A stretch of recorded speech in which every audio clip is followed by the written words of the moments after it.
Before the stone fortress, before coquina walls rose against the sea, there was wood. In 1565, Spanish ships reached a coastline unlike any they had known. Low marsh, shifting sand, water that moved with every tide. And yet, they believed it could sustain them.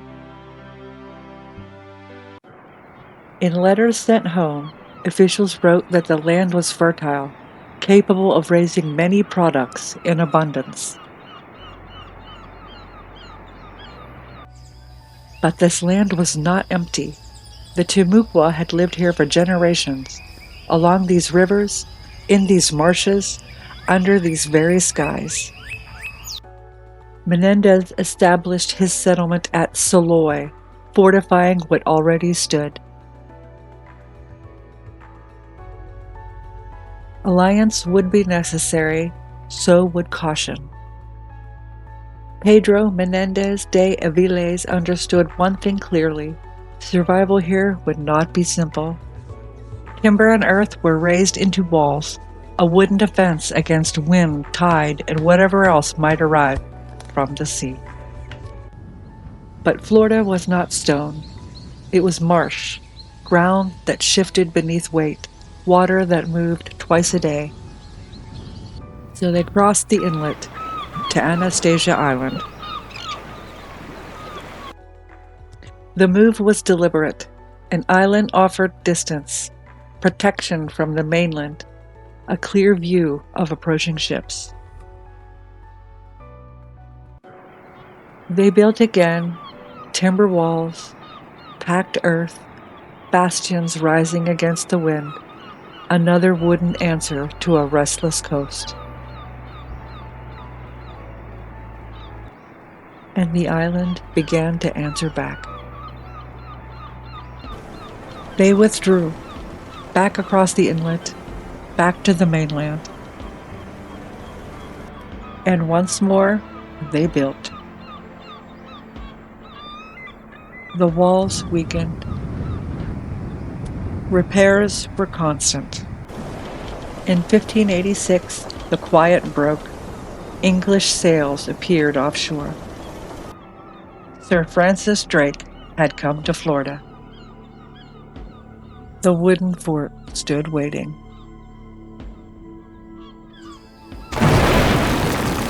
The defenses could not withstand sustained bombardment. Drake's men came ashore. Chaos in the streets followed.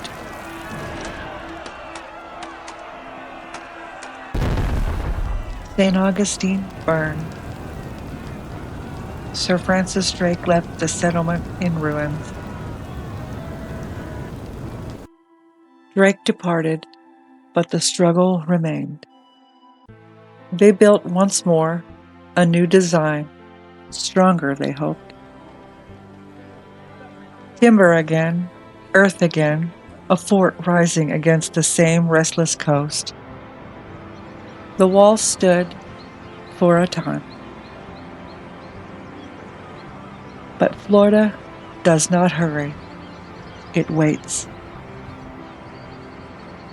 Water seeps, sand shifts, wood rots. Conflict persisted. Pirates probed the coast, rival powers tested the walls. Requests were sent for aid. Rations were short. Reinforcements did not come.